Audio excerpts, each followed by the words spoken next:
हूँ, जो मेरा फर्स्ट एक्सपीरियंस था, मेरा फर्स्ट डे था जिस टाइम पे हम लोग जा रहे थे। तो आप ये वीडियोस देखिए। ख़त्म करके अब आ गया हूँ, अब बस प्लेन लेना है। So hello guys and welcome back to my channel.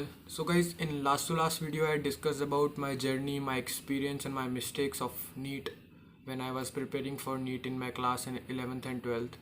So in this video I will discuss about how was my first year in abroad. Means I am abroad MBBS student in third year. So we will discuss in this how was my journey, how was my experience in first year. When first time I went in Tajikistan, so how was my experience. So मैं उसी चीज़ों के बारे में इस video में आप लोगों से डिस्कस करना चाहता हूँ।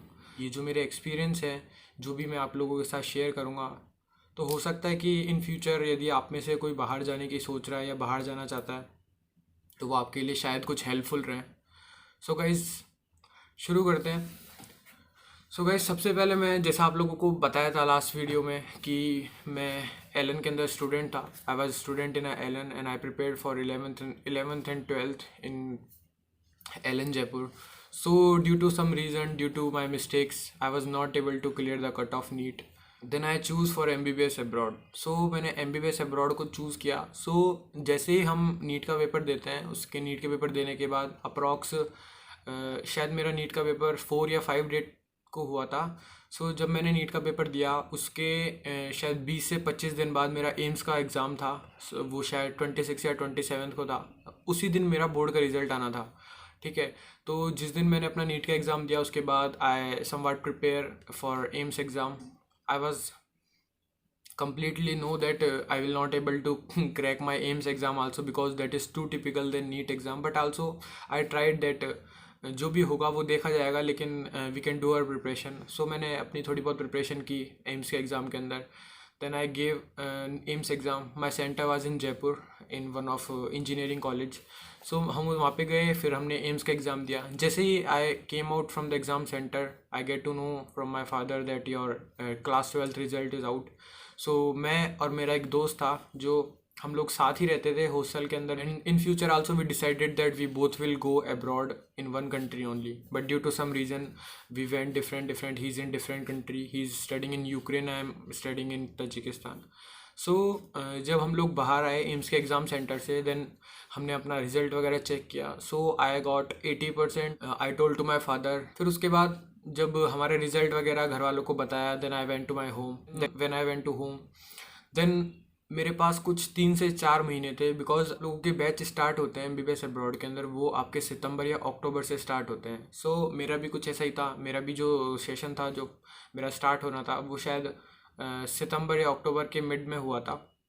मेरे को याद नहीं है प्रॉपरली, बट हाँ अप्रॉक्स जो भी आप लोग भी कभी जाएंगे तो आप लोगों का सितंबर अक्टूबर के बीच में आता है। तो मेरे पास अप्रॉक्स 3 से 4 महीने थे। वो 3 से 4 महीने मेरे पास ये चीज़ को डिसाइड करने के लिए थे कि मैं क्या कौन सी फील्ड चूज़ करना चाहता हूँ, कि मैं I want to do BSc और I want to take any other option in any other field. लेकिन I decided just to do MBBS, that I want to become doctor, as I told you in last video also.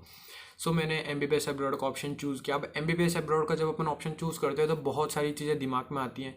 जो हमारे parents होते हैं उनके दिमाग में भी बहुत सारी बातें आती हैं, और ख़ासकर कि जो नेगेटिव थॉट्स हैं वो बहुत ज़्यादा आते हैं कि कौन सी कंट्री में भेजे, वो कंट्री सेफ़ होगी या नहीं होगी। किसी भी कंट्री में हम लोग भेजते हैं तो दैट विल बी सेफ़ और नॉट। सो ऐसी चीज़ें हर कोई के पेरेंट्स के दिमाग में आती है, बच्चों के भी दिमाग में आती है।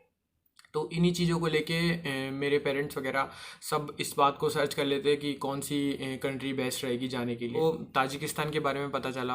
आप लोगों ने वैसे ज़्यादातर है जो ताजिकिस्तान के बारे में सुना नहीं होगा। कजाकिस्तान के बारे में लोगों ने सुना है, किर्गिस्तान के बारे में सुना है, लेकिन ताजिकिस्तान के बारे में अभी इतना लोगों को पता नहीं है। तो ऐसा ही मेरे साथ था कि मुझे पता नहीं था कि ताजिकिस्तान में भी MBBS होती है, ताजिकिस्तान कहाँ पे है, ये सारी चीज़ों का मुझे पता नहीं था, बिल्कुल आइडिया नहीं था। और थोड़ा मन में डर भी रहता है कि हम लोग जाएंगे। एंड सबसे बड़ा जो लोगों के मन में जो प्रॉब्लम रहती है वो ये रहती है, that will be safe for us और नॉट।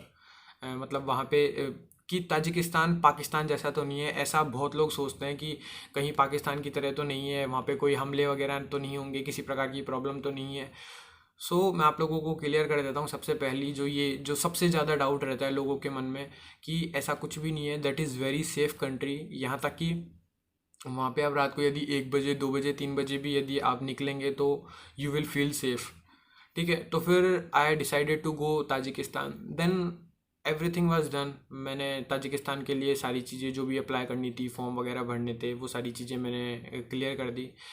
फिर मेरे साथ मेरे होम टाउन के कुछ 6 to 7 स्टूडेंट्स थे, जो हम सब लोग साथ गए थे। फिर कुछ रीज़न की वजह से जो मेरा दोस्त था उसने यूक्रेन में एडमिशन ले लिया था और मैंने ताजिकिस्तान में ले लिया था। I told him that take to Tajikistan and he told me that you should take to Ukraine.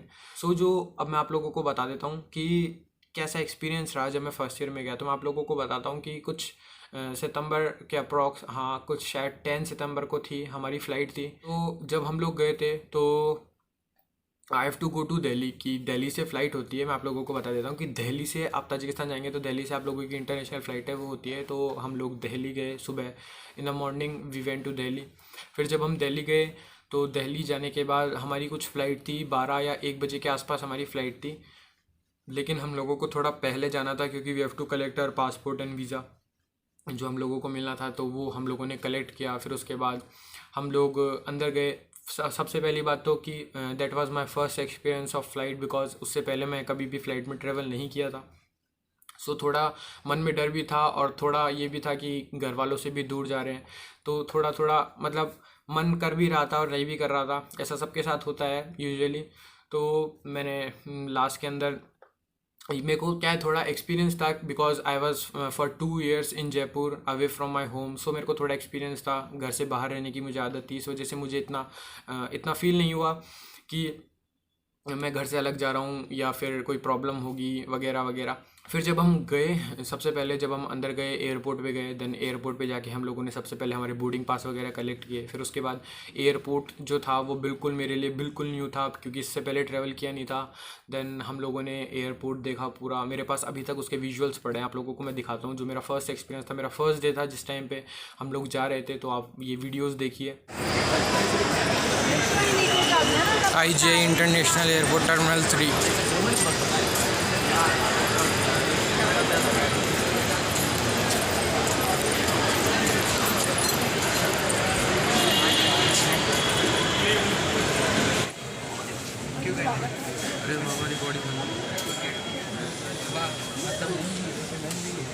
Indian passport holders,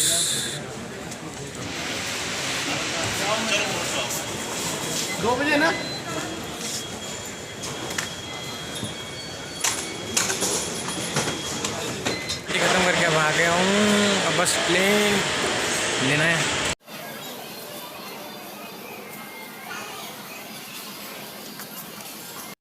तो ये जो वीडियोस हैं ये हैं फर्स्ट ईयर के, जब हम फर्स्ट टाइम पे जब जा रहे थे ताजिकिस्तान। तो Tajikistan Dushanbe, Dushanbe is the capital of Tajikistan. So जब हम दुशांबे जा रहे थे तो ये वीडियोस उस टाइम के हैं जब हम जा रहे थे, ये एयरपोर्ट के सारे। देन जो मेरा फर्स्ट एक्सपीरियंस था, फर्स्ट ऑफ ऑल हम लोग वहाँ पे बैठे रहे। हमारी फ़्लाइट है जो कुछ देर डिले हो गई थी, अप्रॉक्स 1.5 आवर किसी रीज़न की वजह से। Then we went inside the plane. वो एक्सपीरियंस भी बहुत ज़्यादा ही अच्छा था। मतलब फ़र्स्ट टाइम प्लेन में बैठना बहुत ज़्यादा डर लग रहा था और अच्छा भी लग रहा था कि फ़र्स्ट टाइम हम फ़्लाइट के अंदर ट्रैवल कर रहे हैं। फिर उसके बाद जैसे फ़्लाइट टेक ऑफ हुई, देन एवरीथिंग वाज नॉर्मल। फिर उसके बाद जब मैं आप लोगों को डिस्टेंस भी बता देता हूँ कि अप्रॉक्स 1300 किलोमीटर का डिफरेंस है हमारे दिल्ली से लेके और दुशांबे तक। दुशांबे जो कैपिटल है ताजिकिस्तान की, वहाँ तक। तो अप्रॉक्स आपको 2.5 से 3 घंटे लगेंगे मुश्किल से आप लोगों को वहाँ पे पहुँचने में। 2.5 से 3 घंटे के अंदर, मतलब 2.5 to 3 hours you will reach to Tajikistan. तो हम अप्रॉक्स शाम के आसपास कुछ 6 बजे के आसपास हम लोग पहुंच गए थे, क्योंकि फ़्लाइट डिले हो गई थी इसलिए थोड़ा लेट हो गए थे। तो जब हम वहाँ पे पहुँचे, वहाँ पे पहुँचने के बाद पहली बात तो शाम हो गई थी तो अंधेरा हो गया था, तो कुछ पता चल नहीं रहा था। Then we went inside the airport, जो दुशांबे इंटरनेशनल एयरपोर्ट था, वहाँ पे हम गए। देन इनसाइड जाने के बाद हम लोगों ने कुछ फॉर्म्स वगैरह, कुछ फॉर्मेलिटीज़ थी उनको फिल किया। देन सारी फॉर्मेलिटीज़ फिल करने के बाद जब हम बाहर गए तो हमारे लिए पहले से ही यूनिवर्सिटी की तरफ से बस आ रखी थी। वो बस के अंदर हम बैठ के और हमारे एयरपोर्ट से हॉस्टल तक गए। Then after going hostel we headed our food. Then after having food मेरे को अपना है जो रूम अलॉट हो गया था कि मुझे कौन से रूम में रहना है। तो ये मैं रूम था जिसके अंदर मैं रह रहा था। देन रात हो गई थी, हमको सिम मिली थी, एक बेबीलोन की सिम मिली थी। वहाँ पे कुछ सिमें चलती हैं, मैं आप लोगों को फर्दर वीडियोज़ में बताऊँगा कि कौन कौन सी सिमें हैं जो हमको वहाँ पे यूज़ करते हैं। देन हम लोग वहाँ पे गए। देन जो रात में हमको सिम मिली थी उसके अंदर कुछ डेटा मिला था और वो कोड होते थे, मतलब वहाँ पे कोड चलते हैं जैसे 2000 3000 4000 इस टाइप के अंदर कोड चलते हैं। तो उसके अंदर मेरा कोड मुझे मिल गया था, तो मैं किसी से भी कोड के अंदर उसमें बात कर सकता था, कोई प्रॉब्लम नहीं थी। लेकिन घर पे बात करने के लिए मुझे डेटा भी मिला था, सो मैंने अपने घर वालों से बात वगैरह की, बता दिया कि मैं सेफली पहुंच चुका हूँ। देन जब हम रात हो गई कंप्लीट, देन जब सुबह उठे तो सुबह उठ के that was amazing morning for me, क्योंकि everything was new for me. The place was new, the people were new. जो मेरे रूममेट्स थे, वी वर 4 रूममेट्स, सो तो वो भी मेरे सारे नए थे। तो थोड़ा थोड़ा अटपटा सा भी लग रहा था, लेकिन थोड़ी खुशी भी हो रही थी कि एक नई जगह आए, हमको नई चीज़ें सीखने को मिलेगी, नई चीज़ें देखने को मिलेगी। देन जब सुबह उठा मैं तो जल्दी से दूसरी जगह प्लेस चेंज होने के बाद नींद भी नहीं आती है, तो पूरी रात नींद नहीं आई। देन जब मॉर्निंग में उठे, then we took bath. Then नहाने धोने के बाद आफ्टर वी वेंट आउटसाइड, देखने के लिए कि जगह कैसी है, हमारी यूनिवर्सिटी कैसी है, यूनिवर्सिटी के आसपास का माहौल कैसा है। तो जब हम गए बाहर, देन बाहर कुछ दोस्त थे मेरे, जैसे मैंने आप लोगों को बताया था कि लोकल में हम कुछ 6-7 जने थे जो मेरे होम टाउन से वो गए थे, तो उनकी वजह से थोड़ा हौसला बना हुआ था कि हाँ कम से कम मेरा कोई तो जानकार है। लेकिन जिसके साथ कोई भी नहीं जाता, वो जो अकेला जाता है उसको और भी ज़्यादा थोड़ी डिफ़िकल्टी होती है कि जल्दी से नया माहौल होता है, नया एनवायरनमेंट है, उसको एक्वायर करना। लेकिन मेरे लिए थोड़ा सिंपल था क्योंकि सब साथ वाले थे, तो हम लोग साथ साथ रहते थे। देन बाहर गए तो बाहर जाके हम लोगों ने देखा। देन जो फर्स्ट एक्सपीरियंस था वो बहुत ही ज़्यादा अच्छा था मेरे लिए। वहाँ का जो टेम्परेचर था, जिस टाइम पे हम गए थे उस टाइम पे तो इतना टेम्परेचर कम नहीं था, नॉर्मल टेम्परेचर था, लेकिन इंडिया से तो ठीक था टेम्परेचर। मतलब इतनी गर्मी भी नहीं थी और ठंड भी नहीं थी, नॉर्मल टेम्परेचर था। फिर धीरे धीरे जैसे जैसे कुछ 1-2 महीने बाद है जो टेम्परेचर है जो धीरे धीरे गिरने लग जाता है। वहाँ पे temperature approx highest I think -10 degree तक जाता है, तो वो भी ठीक है क्योंकि ज़्यादा ठंड होती है तो उसके अंदर भी सर्वाइव करना बहुत बहुत ज़्यादा प्रॉब्लम होती है। जैसे रशिया वगैरह है, वहाँ पे -35 डिग्री तक टेम्परेचर जाता है, तो वो that is too typical, because इतनी ठंड के अंदर मुझे मतलब इतनी ज़्यादा ठंड भी बेयर नहीं हो सकती। सो जो टेम्परेचर था वो भी नॉर्मल था। फिर जब फर्स्ट टाइम था, मैं फर्स्ट टाइम वहाँ पे एक हमारे सीनियर भैया थे, तो मैं उनको जानता था, मैंने उनसे बात की, उन्होंने बताया मुझे कि यहाँ पे मिलना। देन मैं वहाँ पे गया। देन वहाँ पे हम लोगों को बस में ट्रैवल करने के लिए कार्ड की ज़रूरत होती है, तो वो कार्ड से हम ट्रैवल कर सकते हैं अगर हमको बस वगैरह किसी में भी ट्रैवल करना है।